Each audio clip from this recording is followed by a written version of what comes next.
Janae. I don't know if my camera is on. You guys see? Alert from System UI server. Low battery. Okay. Alert from com.apple.battery-monitor. Low battery.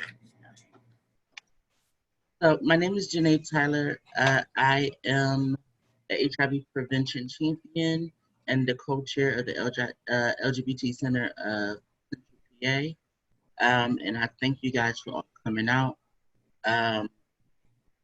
I would like to just present some simple data to you guys. I don't think we can get anywhere without data. So I have some simple data. One things I would like to put into context for you guys is that there is very limited data for HIV and sex work. There's some limitations to receiving that data. But what I was able to find was I was able to look into the CDC's National Behavioral Health Surveillance Study and come up with some demographics and data just based upon the past couple of years. So I would like to spend this time just to go through that with you guys. So as I said, I looked, and there's not a lot of data, but there is from the CDC National Behavioral Health Surveillance Study, which is conducted every 4 years, and it's like called MSM, hetero and injection drug users, and most recently included trans cycle. However, that data is not available yet. So from that data, this is the MSM cycle particularly. The MSM cycle surveyed 9,299 participants. And of those surveys, there were roughly about 836 people who reported exchanging sex for either drugs or money. As a result of that, about 125 tested positive. The whole total number of folks who tested positive from that cohort is 2,136. So out of 38, out of 2,138 people tested positive from the MSM cycle, 125 that they engaged in sex work in the past 12 months for either exchange for money or sex. This slide shows you just the IDU cycle here. IDU cycle, and I believe both of these were from 2017. The IDU cycle surveyed 11,437 participants. Of those, 3,054 reported exchanges sex for either drugs or money. 263 folks tested positive. Of the 157 total population positive from the injection drug use cycle. And from the het cycle, we have about 7,560 participants were surveyed. 1,251 reported engaging in sex for either drugs or money. 47 of those tested positive. So if you guys can already see, there's a huge disparity among MSM and IDU testing positive. And this graph just kind of just reiterates that. The first slide you see here, and I want to blow it up a little bit for you guys. So the first slide you see here is the number of surveys. And as you can see, minimally there are about 7,500 folks who were surveyed in each cohort. Of those, you can just see in this column here, you can see the IDU is the largest population with exchange sex for money. However, and it's the largest population that tested positive, followed by MSM, and then lastly, the heterosexual community. There are some considerations to take from this, is that not a lot of large-scale studies have been conducted around sex work and sex work and HIV. There are some, not many, that is more recent, or either have a large enough cohort to use for reliable data. So that kind of speaks to the need for some more of those studies to be done. And then the other thing to take into consideration is although participants know the exchange of sex for drugs or money, we cannot identify that as a definitive that correlates their sex work with their transmission. Um, the survey only speaks to having exchanged sex in the past 12 months. However, it does not speak to if that was the last encounter or that time of transmission, so forth, so on. And obviously, even though we're doing sex work, there are some of primary risks that are still in play, such as contactless sex, so forth, so on. So that is just my little spiel, and I just wanted to provide some data context for you guys so that these lovely ladies can carry the conversation forward. I would love to kind of see some more data come from this, and love to see where we can go going forward. Since we're going to hold questions at the end to the end, I'll just skip this. And my resources are listed here. Everything came from the website, their NHBS survey. And again, the surveys are conducted every 4 years, either in a cycle of MSM hetero and injection drug users. And my contact information, which I'm sure will be shared again, it's there.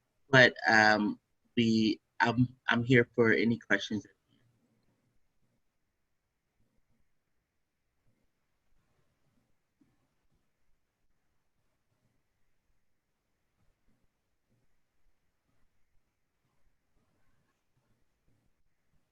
Am I still here?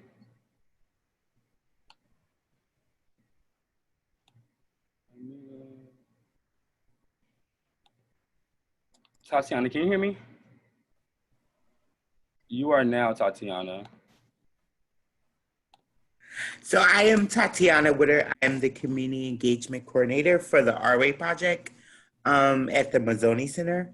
I also am the project coordinator for a research project TIP, which is out of Temple. So we conducted an intervention which focused on the social determinants of health and the structural intervention for the trans community. And in that study, we found, so this is the abstract. So what am I going to do is kind of break it down for everyone. Which the abstract background is transgender men and women continue to be disproportionately impacted by HIV and AIDS. Several psychosocial conditions have contributed to the high HIV evidence and prevalence within the community, including condomless anal and vaginal intercourse, elevated rates of sexual transmitted infections, and substance use. However, little attention has been given to the social and structural determinants of HIV and AIDS among the transgender population and interventions to address the social determinants of health. And the methods that we used for this intervention and study was conducted in the Northeast Corridor, and the epidemic of HIV in the US to access social and structural determinants of HIV among the transgender population identified by potential applicants of the structural intervention. So what we did was 60 participants, transgender men and transgender women. And what we did was we held focus groups. And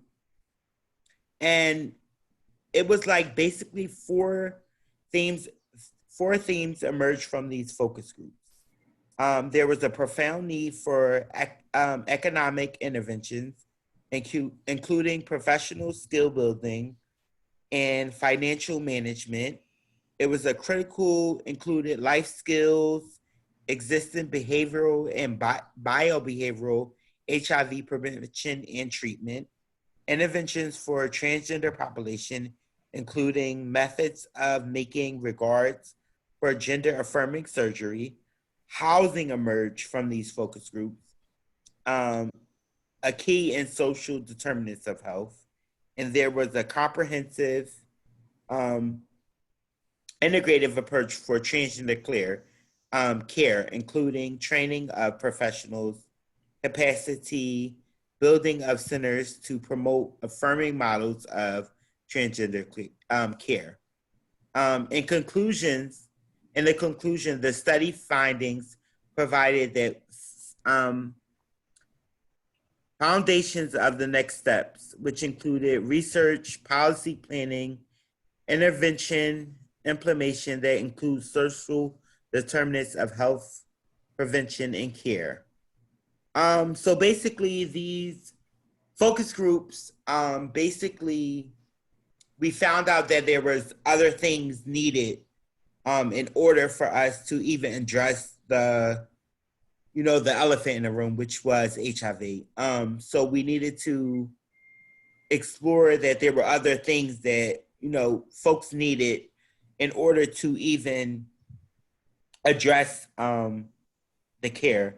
So in conclusion, the study's findings provided a foundation for the next steps regarding research policy, planning, intervention, implement, and included social determinants of HIV prevention and care, innovation structures needed, and finally, the participants incited the value of community engagement approach to program planning to address HIV in the transgender and other marginalized communities.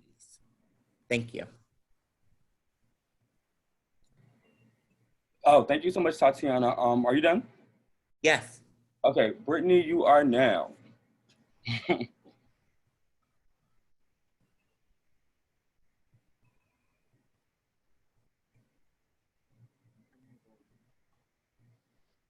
All right, is my screen sharing? Yes, I can see it. Okay, awesome. So my name is Brittany Jean Thomas. I am a medical case manager and a health educator out of Chicago, Illinois. I am also the founder of Hustlers.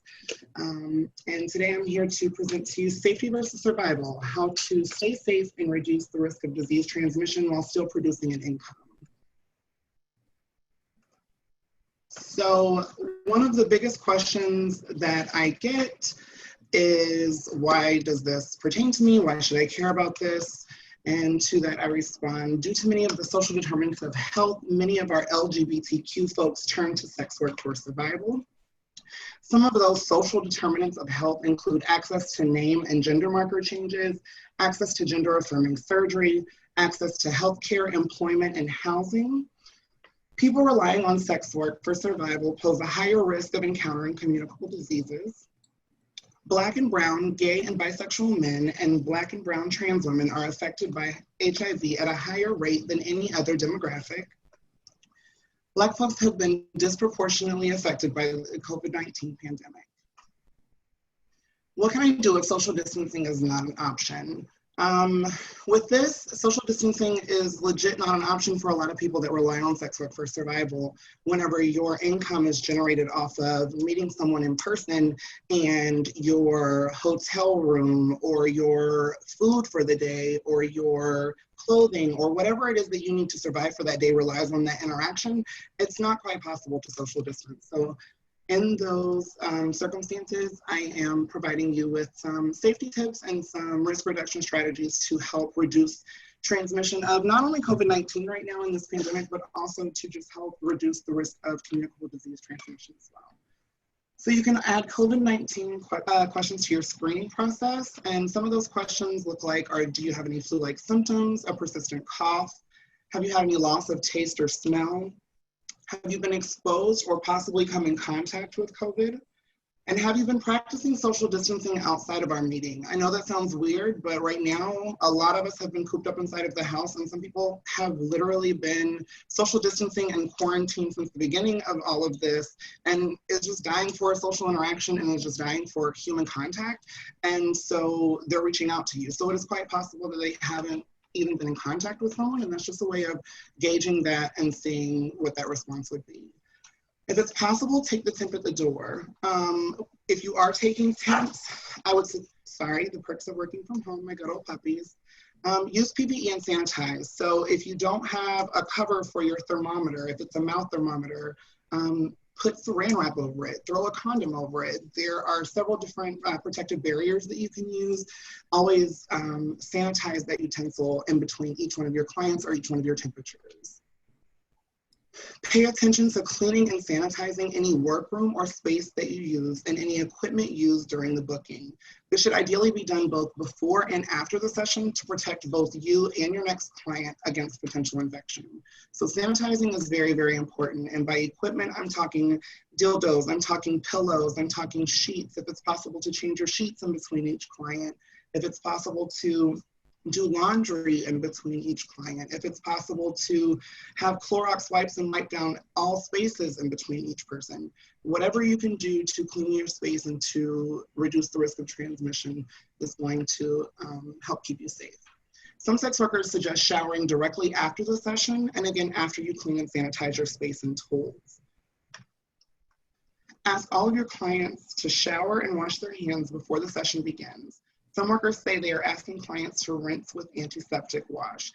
If you are doing this, I suggest that you either if you have the luxury of getting the mini travel sizes for each individual person, or some disposable little cups just so that people do not have to put their mouth on the bottle. Obviously, trying to keep things as least in contact with people as possible. Don't allow clients to touch your face or put their fingers in or near your mouth, and don't touch their face or put your fingers in or near their mouth.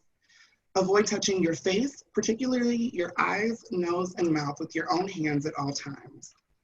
Limit kissing, rimming, and offering GFE. I know that, notice I did not say avoid completely, because I know that in a lot of cases, this is not a possibility. Sometimes, like Dylan mentioned, your client is going to refuse to see you. And if you are going to get a walkout, then that's you not having a place to lay your head tomorrow. So sometimes, you know, things happen, you have to do what you have to do, but if you just limit as much as possible, and if you are taking other precautions to clean up before and afterwards, you are once again reducing your risk of coming in contact with that disease. At all times, require the use of PPE. PPE comes in many different forms. It is not just the hazmat suits that you see people wearing and the masks, and it is condoms, it is dental dams, it is saran wrap, it is gloves, it is lube. It is anything that is protecting you and putting a barrier in between you and the bodily fluids of the next human. And I know that a lot of us, I speak in first person point of views and from my own perspective a lot of times, and I know that a lot of us get comfortable with regular clients, and a lot of people get comfortable with people that they know regularly, even without clients, with friends and stuff. But right now in these times, highly use PPE. So I created a sex worker safety map, and with this, it is essentially going from the safest. If this was a diagram of prep for sex work and contracting COVID-19, this would essentially be a map of the safest way to conduct sex work and not come in contact to the least safest, but while still keeping yourself safe. So the safest way is obviously 100% contactless online work. The next safest method would be, if you cannot do 100% contactless work, offer performance sessions, offer mutual masturbation sessions so that you can still maintain that 6-foot distance. You'll be surprised how many people will pay to see you twirl around or dance or perform or whatever the case may be, to where you are still keeping yourself and other people safe. Limited in-person meetings, practicing the same precautions as essential workers. So washing your hands, using PPE, cleaning up before and after, sanitizing, that type of thing. If limiting your in-person meetings is not practical, in those meetings, just utilize safety strategies like non-facing positions. Once again, PPE, I love that word. Safety strategies that we talked about earlier, and sanitize, cleaning everything, having them jump in the shower, having them rinse with mouthwash if they can, whatever your safety strategy is and whatever you have access to, letting that be something that you are utilizing in this moment. The next thing, if you cannot utilize those positions, or if your client is being demanding about certain things, at least ask them to meet you halfway. Okay, well, we can do this if you'll do this, or we can do this if you'll do this. And, you know, use that as a maneuvering technique or a negotiating technique to get them to meet you halfway with everything that is going on. You'll be surprised how many people are also trying to keep themselves safe. Like, people understand what's going on right now.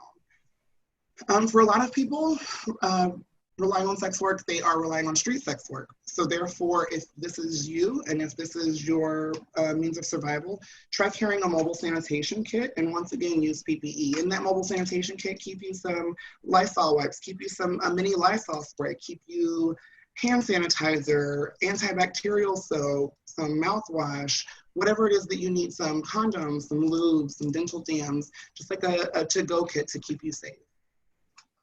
And if that's not possible and you don't have access to those items, or you don't have access to any resources at all, you can just wash your hands frequently, avoid touching your face in between clients, shower anytime that is possible. If you don't have access to stable housing, going into gas stations that are still open or into a lot of other places, they'll allow you to use the restrooms where you can wash up and still sanitize and disinfect. So on the next slide, we're going to go over a couple popular sites for contactless sexual expression. The first couple on the left-hand side of the slide are ones that I find most lucrative and find the easiest to maneuver. The ones that I'm going to place on the right-hand side of the slide are ones that I am honestly unfamiliar with, that I have no experience utilizing or working with, but I just wanted to be able to supply other resources outside of just the things that I use. So my favorite of all things was the premium Snapchat model, which is basically where you have a pay to subscribe plan, and people are paying to follow a specific Snapchat account. You can accept payments many different ways, which we will go over on the next slide. Another option is FaceTime, Skype, and Duo shows. There's also Yahoo Messenger from back in the day. There's all kinds of things that you can do camera shows on nowadays. Good old OnlyFans.com, that is becoming more and more popular, thanks to Queen Bee. Another one of my favorites was NightFlirt.com. NightFlirt is a phone sex and camera show site where you are able to sell content, make your own prices. You completely manage your entire profile. It is really easy to use, and I love NightFlirt simply because I work with a lot of individuals that are undocumented. NightFlirt offers, a lot of places only offer payments via deposit, therefore you have to have all of these different proofs of verification. NightFlirt is an international company, and they send checks directly to an address that you provide under any name that you want them to send them to. So it is a lot easier for undocumented individuals to navigate this site and to still be able to make money and survive off of that. The next site is I Am Live. Once again, this is a really good site for individuals that are not documented in the United States. This is another international website that allows all different types of identifications from different countries and different regions. So they are very easy to maneuver, and they have a bunch of different payment methods as well. And last but not least is Just for Fans. This is another one similar to OnlyFans.com. It's a subscription-based site, and you set your own rates and promote your own content. The other ones that I ended up finding for you were Fan Central, Chatterbait, Live Jasmine, Streammate, Flirt for Free, Strip Chat, and Cam Soda. Some popular contactless payment methods are, of course, Cash App, Apple Pay, Samsung Pay, Google Pay, Venmo, Zelle, your Amazon wish list. You can do, like, you would create an Amazon wish list and you can get proof of purchase from your Amazon wish list. So you would just simply direct them into what item to purchase, and that would be in exchange. You can put essential items on there. You can put all types of things on your Amazon wish list.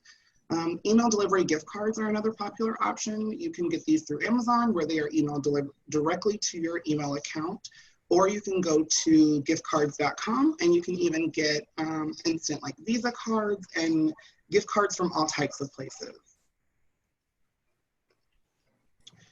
So just a warning, I would always be careful whenever using the following platforms. For PayPal, Green Dot, and Square, I know anybody that is relying on sex work to survive that has used these platforms has probably ran into similar situations where anything finicky out of the way, these companies shut down your account, and it is very hard to get your money back from them once that account is shut down.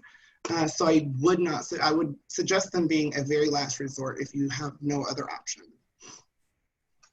I wanted to supply you with a few additional advertising tricks whenever using these online platforms, just to help make your profit a little bit more lucrative. So whenever doing these, create a character or a persona and mirror that image. Sorry about that. Create a character or persona and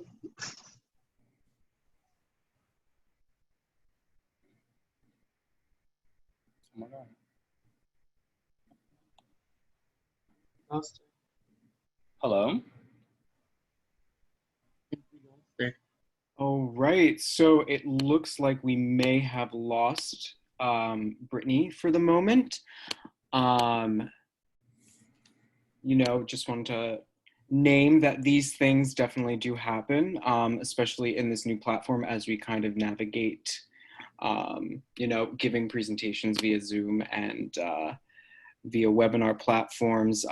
Dylan, is there anything you wanted to reiterate while we pause and wait for Brittany to come back on? There are. I was gonna end with these, but I mean, I can just start now. That's not an issue. I had some thinking points before we go to Q&A. Hold on. Stop my video. The thinking points are, in the United States, trans sex workers are nearly 6 times as likely to be living with HIV than the general trans population, and 25 more times likely to be positive than the general population. Police frequently confiscate condoms as evidence to support prostitution charges, forcing sex workers to refuse free condoms from outreach workers and refrain from carrying condoms while engaging in sex work. Peer education and empowerment works in preventing HIV transmission among sex workers and syringe exchange among IDUs. For example, there's a project in Calcutta, India that hired sex workers as peer educators to distribute and promote condom use and educate workers as to safer sex methods. The program increased condom use from 27% to 86% throughout the course of a year. Sorry, hold on. It is estimated that decriminalizing sex work would prevent 33 to 46% of new HIV infections among sex workers and clientele, according to Lancet. Decriminalizing sex work would have a greater impact on reducing new HIV infections, access to antiretroviral therapy, and retention to care. Too frequently, sex workers are left out of the conversation. It is imperative that we create a space to discuss, cultivate intervention techniques, specifically targeted to this population.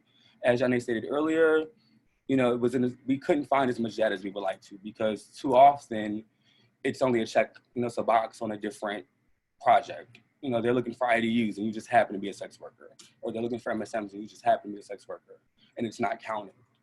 So yeah, that was pretty much it. Yeah, thank you for bringing those points up. Looks like Brittany may have come. Brittany, welcome back. Let me unmute you. it would be me with the technical difficulties. It is Don't storming worry. in Chicago right now. I did not realize my surge protector went out. I truly apologize. Do not worry. Last week, a tornado came through Philly and my computer went off as well. So thank you again for coming back to us. So Absolutely. Let me reshare my screen really quick.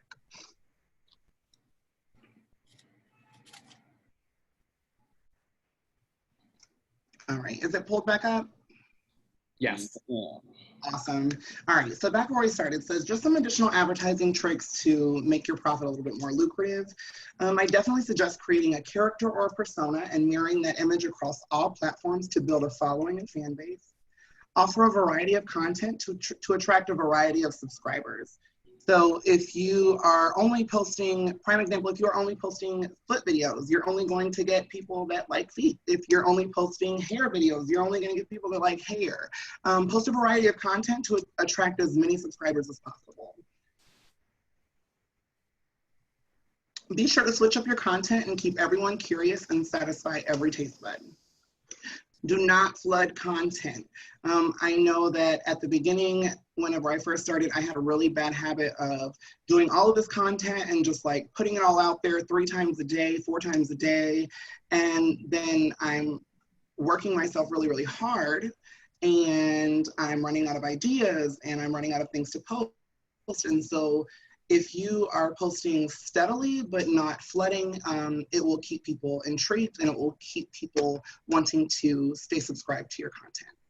A big one that a lot of people do not do and a lot of people are against, but I have found to be completely lucrative for myself, is to interact with your paid followers.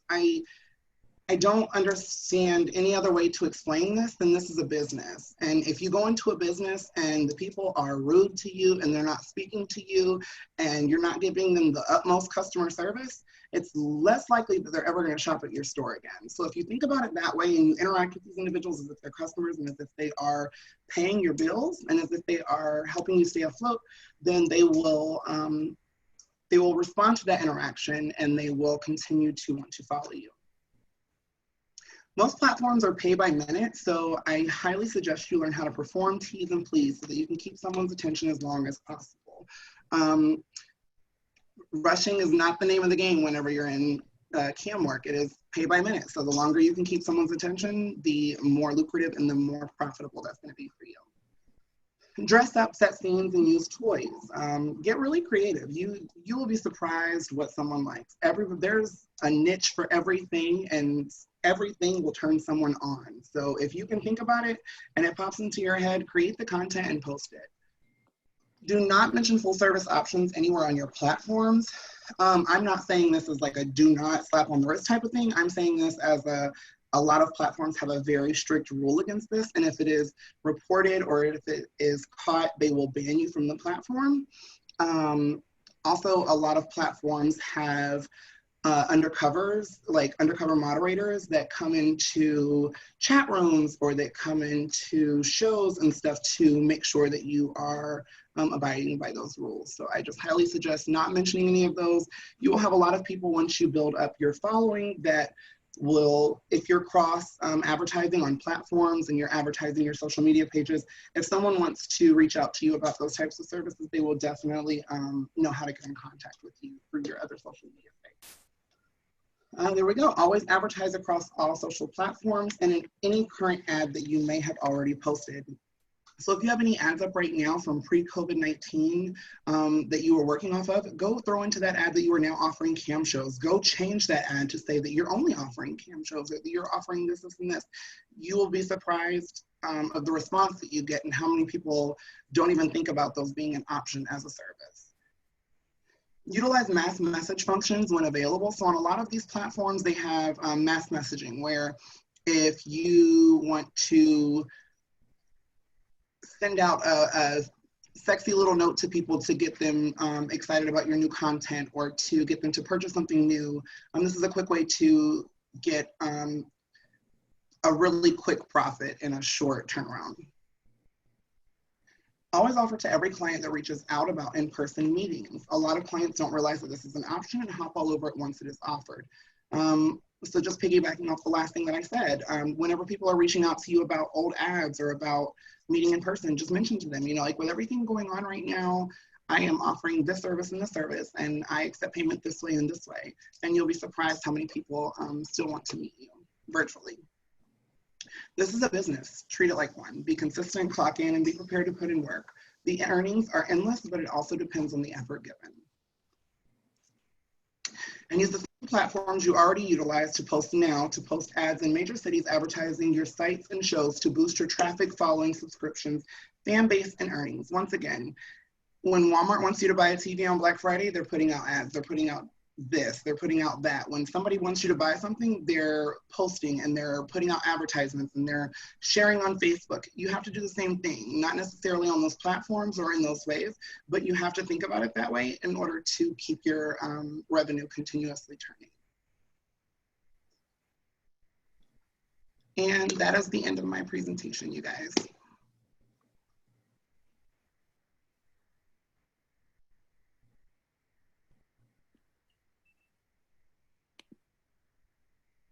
Wonderful. Dylan, I know we preemptively addressed the closing statements. Do you have anything you would like to wrap up with before we go into questions? I do. I would like to thank Philadelphia Fight for giving us this opportunity to present today. On behalf of the Center for AIDS and HIV Research of Penn University in Colors, we're uber thankful. And we're going to questions. Wonderful. And before we go into questions, I just wanted to really thank Tatiana and Janae for couching this presentation in really great data. I think it's always good to start there and then go into more experiential items. And I want to thank Brittany for specifically providing tips for sex workers. Sex work is work, and we need to be able to, communicate what are the safety measures, what are the real things that sex workers need to know, and I really wanted to thank you for providing that piece about decriminalization and how that contributes, Dylan specifically, to, supporting sex workers. I definitely am a proponent of decriminalizing that. So I just wanted to tell the audience thank you, and please ask your questions. We have a few here, but there is plenty of time for questions. So the first question is, are there free COVID testing for people without insurance? Now, I don't know if anyone on the panel has any specific tips or tricks to tell people where to find that entry point for free COVID testing. Honestly, last I heard, Rite Aid was doing something along those lines. I'm not sure how free it is. I actually got a COVID test today at Rite Aid, but I had insurance. I don't know. I'm not quite sure. Anyone else? Yeah, right. So Rite Aid, like you said, Dylan, Rite Aid is doing free COVID testing. I'm sorry, I'm not sharing my screen. My apologies. No worries. Rite Aid is doing free COVID-19 testing. You can go to their website. There is a link there. You do like a little pre-screener online, and it just asks you some of the questions that Brittany had in her presentation. Have you interacted with anyone, so forth and so on, and any temperatures. And then they'll send you an email, and you can go right to Rite Aid and just get the screening done there. Underneath the CARES Act, there is some funding for COVID-19 testing. I would recommend speaking to your local health department around that for guidance. Most times you need to either get a prescription from your primary care provider, so forth, so on. In order to proceed with that, I would advise reaching out to your local health department around that. Brittany, I don't know if you have anything further, but that's what I have. I know here in Chicago, there are a couple of community health organizations that have pop-up tents all over the city that are doing free testing. I know that there are a couple of community health centers that also offer sliding scale fees. And so therefore, if you have zero income, you would have a zero copay for testing and stuff like that as well. So I do know that a tip that I've been giving to people that are not in my region is just to search sliding fee clinics or sliding scale clinics. And a lot of those clinics that offer STD and HIV testing are also doing COVID testing. So that is a good resource for people to look at. Piggyback on what Brittany just said, I'm not sure if you're local to the Philadelphia area, but if you are, I actually think that Philadelphia Fight is providing COVID testing on a sliding scale. Mm-hmm. And I will look into that further and provide our audience with a definitive answer on that one. Thank you. And I know, in addition to that, I know the city, if you go to the Philadelphia Department of Public Health, I believe there is a link as well to free testing. And I just wanted to uplift the fact that our healthcare system is so siloed and fragmented that you have to kind of cherry pick or search the internet for these resources. You know, it's not always readily available. So I just wanted to name that explicitly, you know, that one of the pieces of advocacy in this is, you know, for a more streamlined healthcare system. So another question we have is, what is GFE? I think that's for you, Brittany. Sorry. Oh, Brittany, your mic's on. Britt.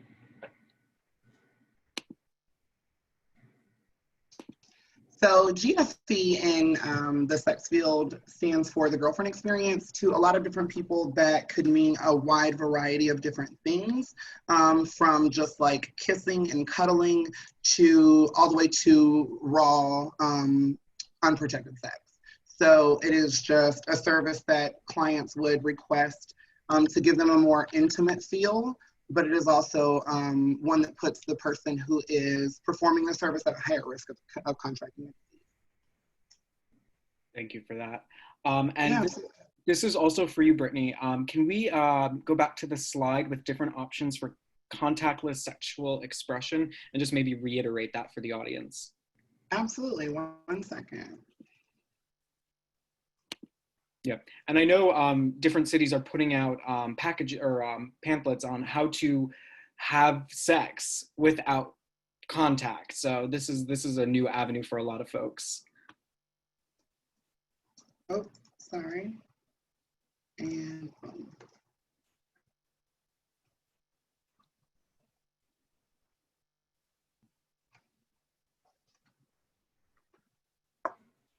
And I believe my contact info was on one of my slides. I am, like I said, with the sites on the left, I'm pretty well versed in on those sites and pretty informative on those. So if anybody needs any help or any like whenever I was mentioning the undocumented individuals navigating the site, or the individuals with documentation outside of the United States, if anybody needs any help with those types of resources, please feel free to reach out, and I will definitely point you in the right direction on how to utilize those.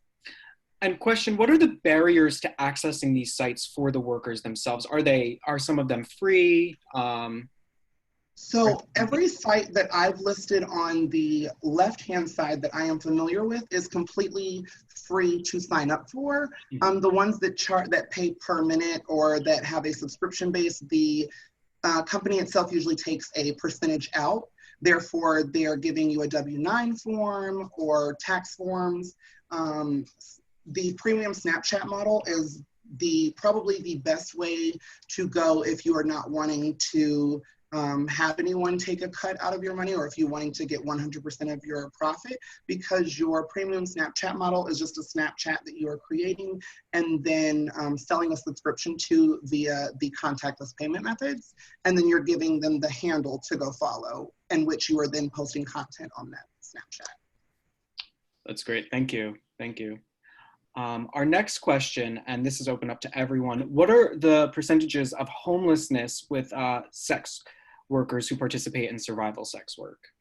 To reiterate what me and Jenny both said earlier, it was really, really difficult to pinpoint specific, data specific to sex workers, because most of the data we compiled was data based on, injection drug users who happen to be sex workers, or MSM who happen to be sex workers. So they may have shared that same risk factor, but there was no way to pinpoint them to be a specific risk factor. So it's hard to say. Jenny may have a better answer. I think you said it pretty good.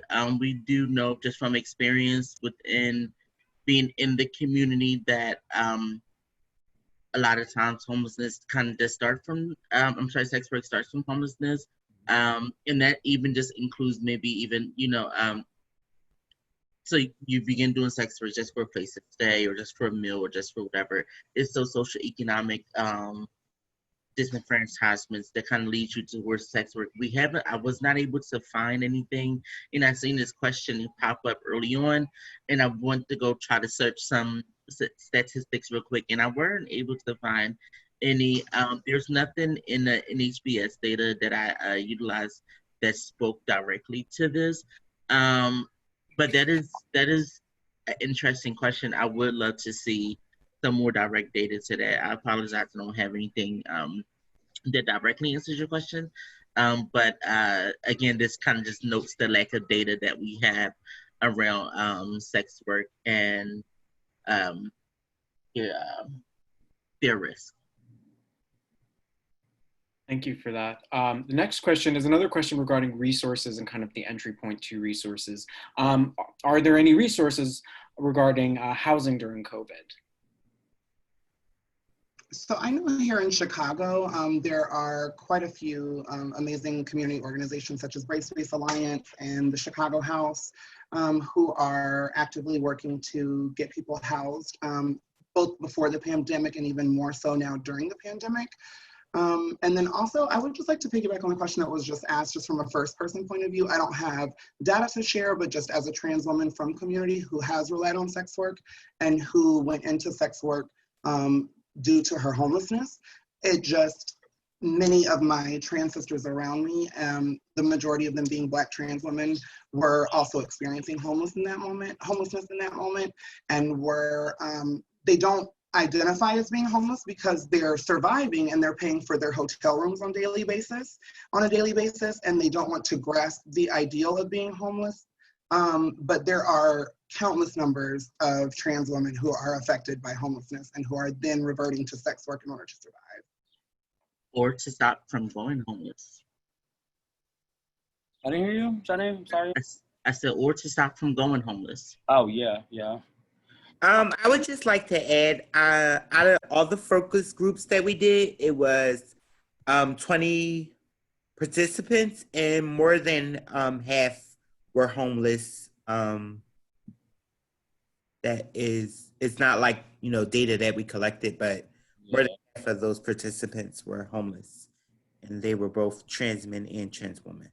Yeah, and even based on the data that I'm privy to from just the work that I do, a good 70% are usually homeless. But I think, we have no concrete data because no studies have been done. So, yeah. Yeah. There would be some interesting data, but I mean, I think, just based off of like what we're saying here, the numbers are astonishing. Yeah.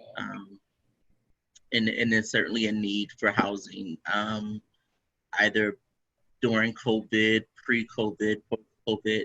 There's certainly a need for housing. I do know, and Brittany, I don't know if you were going to tackle this question around COVID housing resources, but again, I know that there are some organizations who have been kind of grassroots funding for folks to either get in places. I know that we here in my neck of the woods, Central PA, we have been kind of working with the LGBT Center here, working with hotels to kind of get some sponsorships for like hotel rooms for folks that may be in like immediate need. We have looked for, certain grants. I know as far as for folks who may be, obviously for folks who may be experiencing, or a person living with HIV, there are some housing resources, obviously through like HRSA and things like that, and some additional resources that come out as a result of COVID to kind of expedite some housing.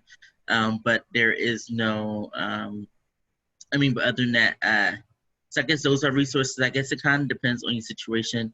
The thing that I always notice that there is no, I think we miss the mark sometimes when we talk about prevention, because it's almost, we wait until things happen.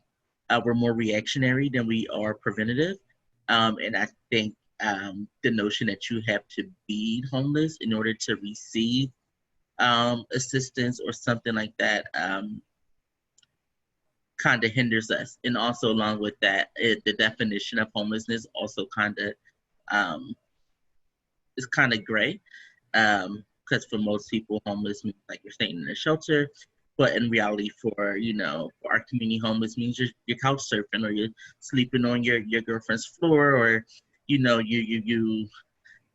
out all night, so and hanging out with the people, so you don't have to worry about where you're sleeping, and you kind of end up where you end up. And we might not count those things as homeless, on paper, but those things are what it is, and it's a housing insecurity. And unfortunately, like, those things are not being addressed. Agreed. So answer the question from what I know. Again, if you're local, I do know that Philadelphia, the city of Philadelphia designated the Holiday Inn. What street is that? Oh my God. What is that? Bob Oxford's, Johnny.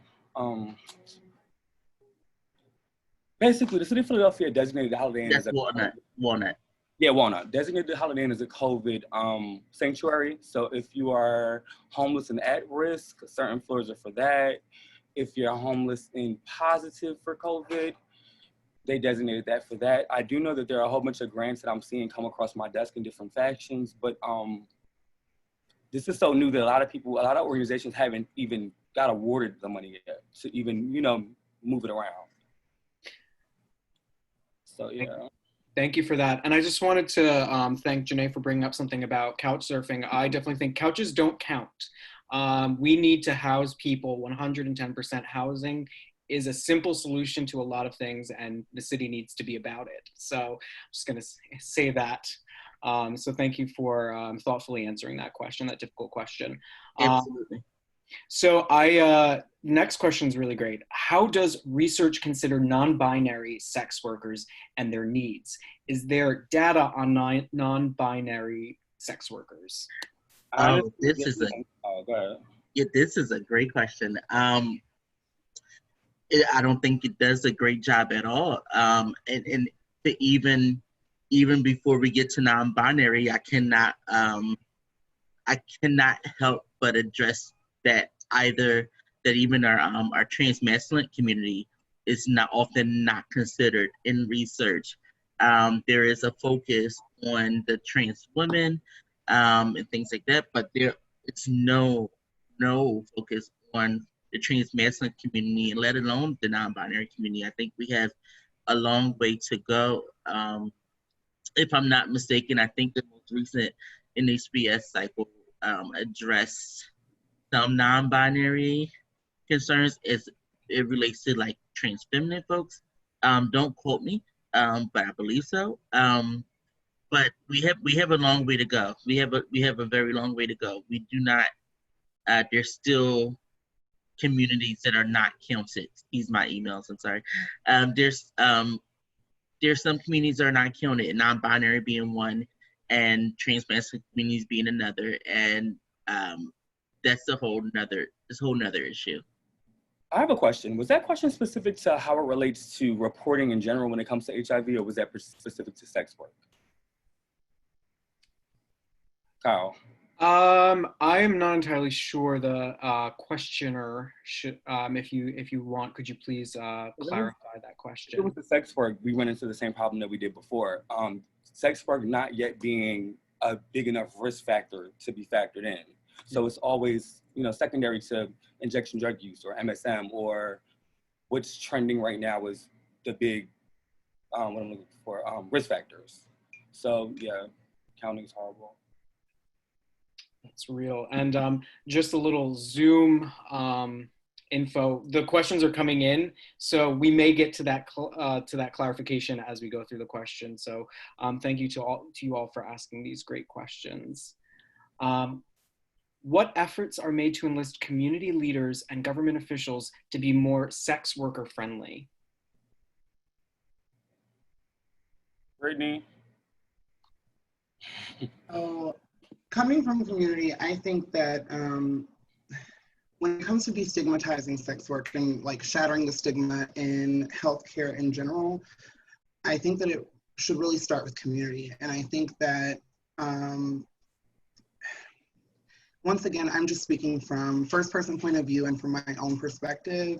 I feel like there are a lot of individuals in our community who hold their nose up to girls who proudly survive off of sex work, or who survive off of sex work without shame, and they hold their nose up to them, or they act as if they've never had to rely off of sex work, or they act as if they're not affected by this, or their communities aren't affected by this.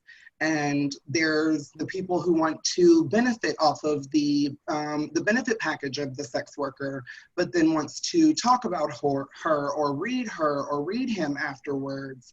And I feel like the change really needs to start from inside of our community and inside of our own community members, inside of our major ballroom members that are prominent in our community and are working in our community. I feel like, you know, the change starts with us. And if we want people to feel more comfortable, if we want our sisters to get tested, if we want our brothers to stay safe, if we want our people to stay alive, we're going to have to shatter that stigma within our own community before we can even have anyone else outside of our community help us. Amen. Yeah. That's wonderful. Thank you. Thank you for that. The next question is really great. Is there a difference between decriminalization and legalization? Yes, for one. The difference between decriminalization would be as simple as marijuana in some places. To decriminalize means it's no longer a arrestable crime. To legalize would outright, you know, give you the freedom. But this argument to me, I mean, it starts from a place of decriminalization, but it's more about destigmatization. It's the connotation that comes with it. It's the fact that these people who may want to engage in care, you know, don't want to go into a doctor's office feeling like they're being judged because of the stigma behind it, but because of the stigma behind what they do, for lack of better words. Thank you. Thank you. Anyone else? Great. Okay, so the next question. This is from a med student from New Orleans who's trying to learn more about sex work so they can better serve the community. They say, I know there's a lot of barriers preventing sex workers to reach their healthcare provider. Is there any advice you can give to future providers so we can help bridge this gap? Excuse me, music needs your attention. So once again, I'd like to speak from a first person point of view, just from being a sex worker myself and going to receive care. I've had a lot of instances where the provider has made me feel just quite frankly disgusting, or I've been transparent with my provider and I'm like, hey, so I've had to do this, this, and this, and this is what has happened since the last time I've seen you, and this is what, and to them it's this, but to you it was something that was either forced upon you or something that you didn't have a choice upon. And for that judgment to come in that moment, whenever this is the person that you're coming to for help, this is the person that you look up to, this is the person that you are being told that is going to support you and be able to help you get anything fixed that needs to be fixed. And whenever you're not receiving that from that person, you're receiving judgment and you're receiving that sense of disgust from them, then that really hinders you. I know that with me personally, it stopped me from going back for quite some time because I was like, I'm not about to go through that again. I'm not about to sit there and whenever they ask me why I need to get tested because I've had to do this, this, and this, like, no, I don't want to have to go through that. So versus that, I'll just deal with whatever goes on and hopefully I don't have symptoms, or hopefully this doesn't pop up, or hopefully that doesn't pop up. And that's not how that needs to go. Thank you, Brittany. Anyone else?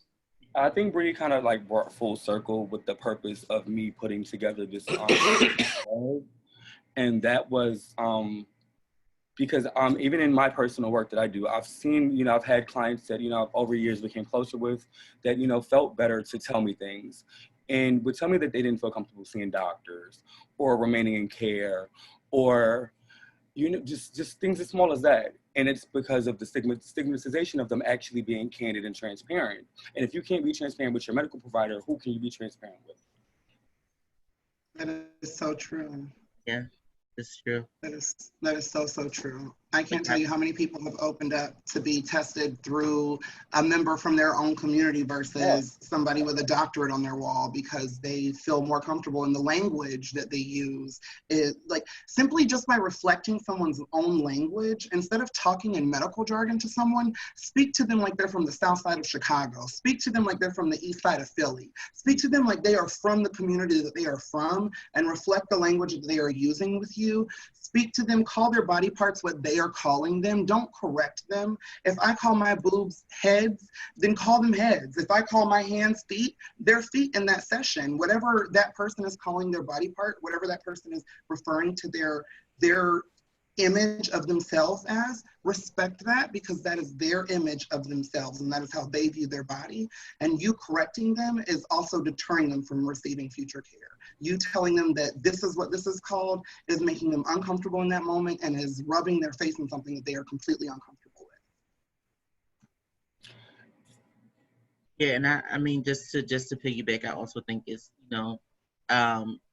clients and their care is so important.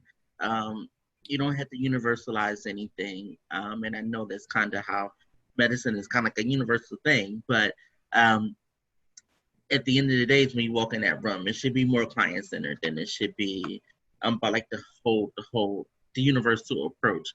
I may not understand how someone else may understand and vice versa. And yeah, like like Brittany said, kind of speak to me how meet me where I'm at, I guess is the term that I'm looking for. And a lot of that comes from being culturally competent, learn the community that you work with. If you work in a certain area or with a certain demographic, learn your lingo. You're not going to have someone who's a white collar walking your door every time. You're not going to have someone with a master's degree walking through your doors every time. You're not going to have someone with the same understanding that you have walked through your doors. And I think it's kind of measuring where they are and kind of meeting them with that. My own experiences I've had. When I was in Philly, I was very lucky to have a very great doctor who I was very sad when I moved here and to leave them. And I have switched doctors about 3 times since I've been in my new location because I have not yet found one who is culturally competent enough for me and do not speak at me versus to me. And that's a very real thing. And I think that's something that we should consider. Absolutely. Thank you. And I think, as providers, we have to remember, and specifically doctors work for the patient, it's not the other way around. So I think that's a really great point. So thank you for that. So Frances provided resources for us. So I'm going to answer this one live so the audience can see the resources she provided. So once I do that, you all will be able to see that. Someone asked, is there a tip sheet or something similar for providers working with clients to help them reduce risk if they are still doing sex work?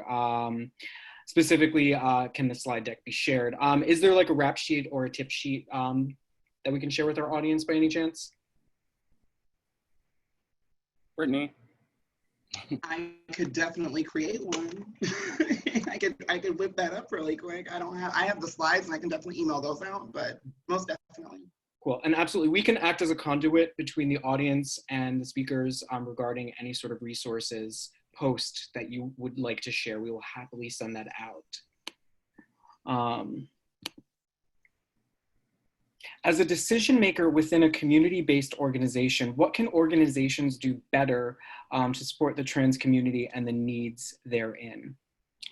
I'll take this one first because I'm not trans and I am a decision maker at a nonprofit. And I think that what's very important is I think that there's too many decisions being made at too many tables without enough of the people that belong at those tables guiding those decisions.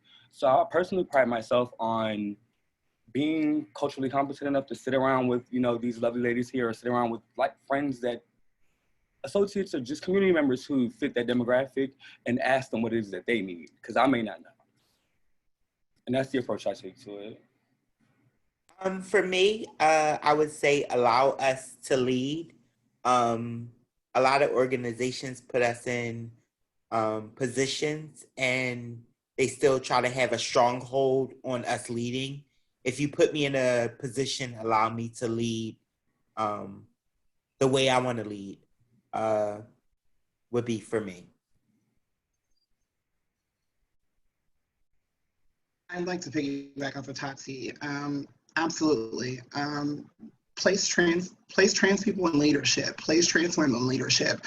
Stop putting trans women in health educator roles to suffice your savior complex. Stop placing trans women in these roles to where you know they can get your numbers in, but you don't want to compensate them properly. Stop placing trans women in these roles where you are tokenizing us and using us as your poster child for all of your HIV flyers, but we're still having to sell our bodies to be able to support ourselves and to be able to pay our bills at night. I just came from an organization where there were probably a handful of trans women in leadership, and the rest were all cis white individuals. Put trans women of color in these places. Put people from these communities who have walked in these shoes and who have walked from these streets and who can tell you exactly what these people need. Put people out there who these communities look up to and who these communities relate to, because it is a lot easier to speak to your sister, to your brother, to your nibbling, than it is to someone who is talking to you in all of these dictionary terms and these big encyclopedia words. And like, it's just place trans women in leadership.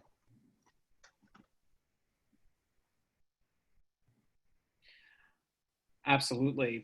Thank you for that. I think let's just name that the nonprofit industrial complex absolutely continues the work of gatekeeping, and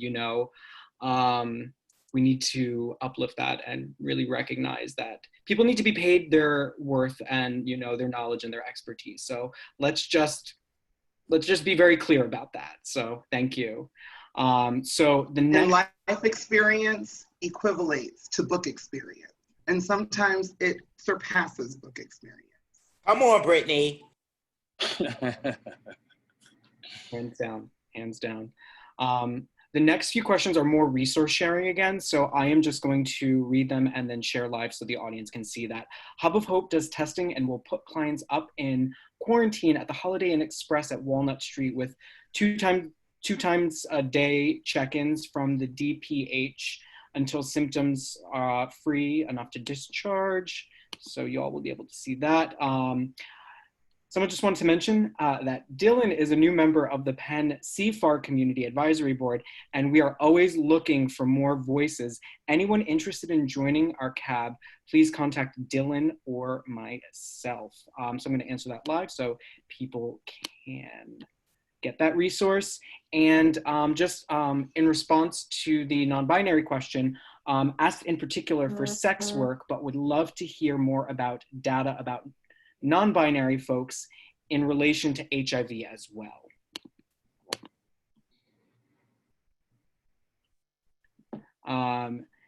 Someone said compassion care is needed with client care, and that is what many lack. Does anyone want to speak to that? Absolutely. Yeah, absolutely. I think on the medical front, especially, and it's I know a lot of great physicians. I don't want to sound like I am like bashing. I know a lot of great physicians, but we do have room to grow. I think major metropolitan areas do an excellent job. I think when we start crossing thresholds into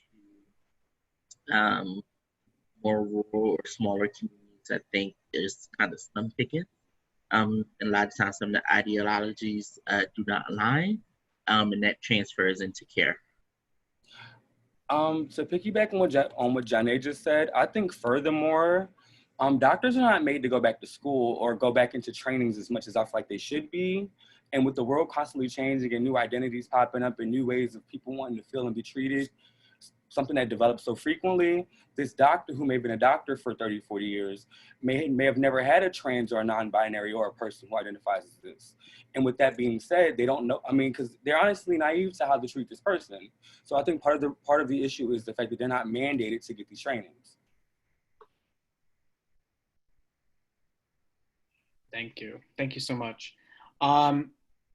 So this is another resource share. DBH IDS has homelessness unit that coordinates with DPH for transition placement. So thank you for sharing that. And we have another question. Do you have contacts for sex worker friendly legal resources? I can give, I have the contact for the AIDS Law Project, which works heavily with sex workers here in the Philadelphia area. Again, because it's a broad, platform we're on right now, it would be local to where you are. If you, if the person wants to comment back where they are, I would have no problem looking into it and shooting them an email or something. I also know that SWAP has amazing resources. That's SWOP, the Sex Worker Outreach Project. So swap.com. They have absolutely amazing and endless resources for people relying on sex work for survival. I know that right now they have all types of relief funds posted. They have cultural competency consultants that can come out and speak to your agencies. They have all types of amazing resources for people relying on sex work. So absolutely, I would definitely look there first. Wonderful, thank you. And I just want to add, Red Umbrella Fund is really amazing as well. They do a lot of great work. So Nakia actually also said, check your local SWAP too. So thank you so much for that. So before we close out, I just really wanted to thank each and every one of you for coming on, today and giving a really great presentation. I always say, I've been saying this ad nauseum, giving presentations at conferences, at workshops, at webinars, what have you. It's always nerve-wracking on a good day. We're all doing this during multiple crises right now. So I just really wanted to give you all kudos for doing it today, coming on. We had a huge turnout. So thank you for providing us numbers, data, context, and action items, all couched within advocacy. So I wanted to thank you all and offer the floor to you all before we close out to offer any sort of last minute thoughts or closing statements. I guess I'll go first. I'll let Dylan kind of wrap up, I guess. Thank you guys again for having me. If anyone would like to have any of the data that I was able to come across, I'm more than happy to share it. I can get it over to Fight or Dylan or myself. Again, thank you guys for your time. Thank you for coming out to see us. Amazing turnout. And hopefully you learn some things. And I would love to see where this goes and kind of like some action items come out of this.